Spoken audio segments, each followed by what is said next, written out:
चलिए बढ़ते आगे रुक कर लेंगे अगली बड़ी खबर का, जहां जम्मू कश्मीर में दूसरे चरण का मतदान जारी है। दरअसल 26 सीटों पर मतदान हो रहा है। जम्मू कश्मीर में दोपहर 3 बजे तक 46% से ज्यादा मतदान हो चुका है। बड़गांव में 49.44% मतदान हो चुका है। इसके अलावा गांदरबल की बात करें तो यहाँ 49.01% मतदान हो चुका है। वहीं पुंछ में 61.45% मतदान किया जा चुका है। राजौरी में 58.95% मतदान हुआ है। इसके अलावा रियासी में 63.91% मतदान हुआ है। वहीं श्रीनगर में 22.62% मतदान संपन्न हो चुका है।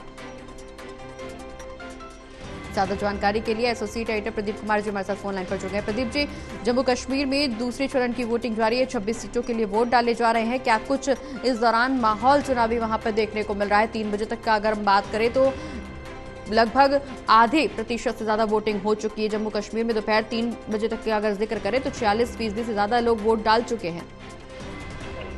देखिए, बिल्कुल जम्मू कश्मीर में आज दूसरे चरण का मतदान चल रहा है और इस चरण में उमर अब्दुल्ला, बीजेपी के वरिष्ठ नेता रविंद्र रैना समेत 239 उम्मीदवार चुनावी मैदान में हैं। चुनाव में वोटिंग भी जमकर देखी जा रही है। मतदान को लेकर मतदाताओं में जबरदस्त उत्साह देखने को मिल रहा है। मुख्य चुनाव आयुक्त राजीव कुमार की भी प्रतिक्रिया सामने आई है।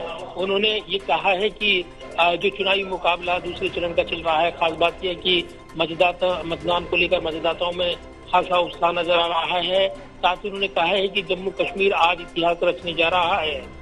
तो प्रदेश की 26 सीटों के लिए सुबह 7 बजे से मतदान शुरू हुआ है और इसको लेकर खासा उत्साह देखने को मिल रहा है। तस्वीरें अलग अलग मतदान केंद्रों से आई हैं और ये बयान कर रही है कि जिस तरीके से जम्मू कश्मीर में आम मतदाता अपने मताधिकार का इस्तेमाल करने को लेकर उत्साहित दिखे हैं, वो भीड़ तब्दील नजर आई है, क्योंकि मतदान केंद्रों पर भारी भीड़ यहाँ पर उमड़ी है। तो जम्मू कश्मीर में दूसरे चरण का चुनावी मुकाबला इस वक्त चल रहा है और जिस तरीके से मतदान बढ़ेगा तो ये कहीं ना कहीं एक अच्छा मतदान प्रतिशत अब तक देखने को मिला है और इसलिए मतदान प्रतिशत पर ये उम्मीदें लगाई जा रही हैं कि लोग अभी जो वोट नहीं डाल पाए हैं वो भी अपना वोट सुनिश्चित करेंगे।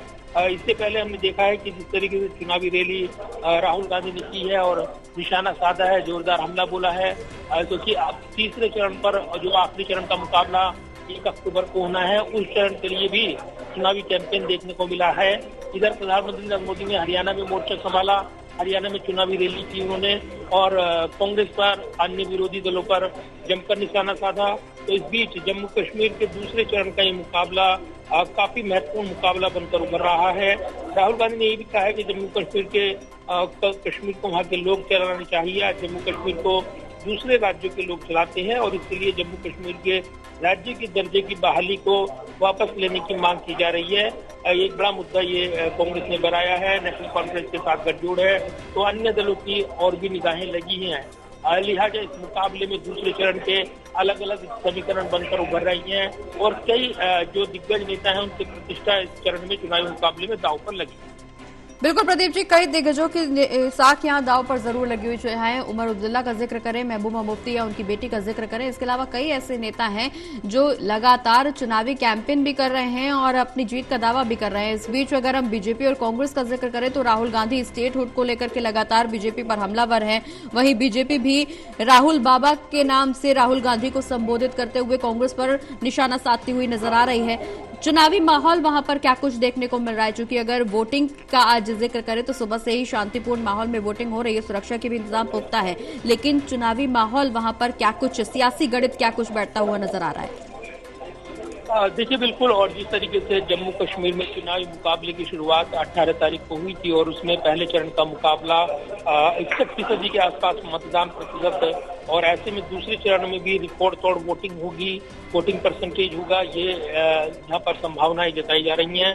तो इस चुनावी चरण के मुकाबले में कई दिग्गज नेता इस चुनावी चरण के मुकाबले में शामिल हैं, जिसमें उमर अब्दुल्ला पूर्व मुख्यमंत्री वो गांदरबल से चुनाव लड़ रहे हैं। इसके अलावा बीजेपी के वरिष्ठ नेता रविंद्र रैना वो इस मुकाबले में शामिल हैं। इसके अलावा महबूबा मुफ्ती जो पीडीपी प्रमुख हैं वो तो चुनाव मैदान में नहीं है, लेकिन उनकी बेटी चुनाव मैदान में है और इस चरण में चुनावी मुकाबला।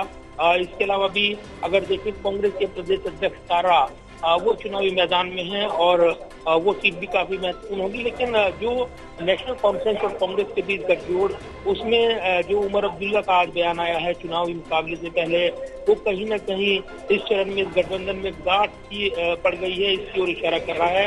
इसलिए उन्होंने कांग्रेस को लेकर ये निशाना साध दिया है कि नाराजगी जाहिर करते हुए कि इस चुनाव में कांग्रेस ने कोई खास मेहनत नहीं की है, कांग्रेस ने जम्मू में चुनाव प्रचार को तवज्जो नहीं दी है। तो ये कहकर कहीं न कहीं वो अपनी नाराजगी जताई है उन्होंने। तो नेशनल कॉन्फ्रेंस और कांग्रेस के बीच गठजोड़ हुआ है और गठजोड़ को लेकर बीजेपी हमलावर रही है। इसे सत्ता के लालच में किया गया गठजोड़ उन्होंने बताया था। अब जब यहाँ पर नाराजगी की खबरें आती है उमर अब्दुल्ला की ओर से, तो निश्चित तौर पर ये संदेह पैदा करती है चीजें कि क्या सब कुछ ठीक है गठजोड़ में। ये तमाम सवाल हैं जिनको लेकर एक विश्लेषण अलग से हो रहा है। आज चुनावी मुकाबला जारी है और एक बड़े वोट परसेंटेज की ओर इस चरण में मुकाबला देखने को मिल रहा है। लोगों में भारी उत्साह है और अभी भी वो मतदान के लिए कतार में लगे हुए हैं। चलिए, बहुत बहुत शुक्रिया प्रदीप जी, ये तमाम जानकारी हमारे दर्शकों तक पहुंचाने के लिए।